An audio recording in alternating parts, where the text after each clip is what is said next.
right, now what I want to show you is the significance of breaking a grip. Okay, if I do the same sort of sequence that we've been doing, where you're trying to pass the half guard or maybe get your knee into a position where you can start to isolate and slip through his half guard, then it's not going to be the same if he's shaking you around or controlling one of your balance points, which is what's happening here.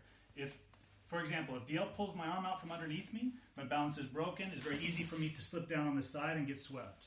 Okay, also I've got some irritation here where there might be a choke coming. Even if there's not and somebody grabs your collar, don't treat it like a fake. This is your number one priority because this is the closest thing to a submission right now. Okay, this thing's down your neck and it's never a good idea.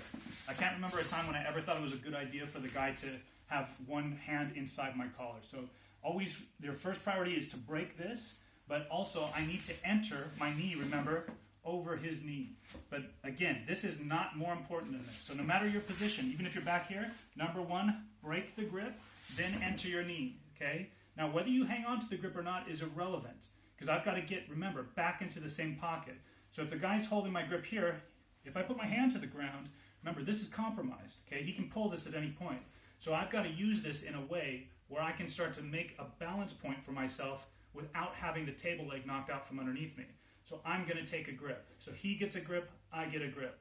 So that way if he pulls, go ahead and pull my wrist, I'm attached to his body, so he can only pull as far as his body will let him pull, okay, as opposed to pulling me all the way out and me losing my balance.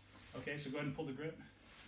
So he's pulling and I'm attached. That means I have a point of position to control now. Okay, so I'm here. I'm going to enter the same way. My knee's on the inside. I parallel the lower leg out.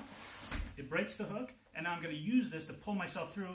And immediately my knee has to enter his hip. Okay, so I'm pointing my toe, enter his hip, and then I pass.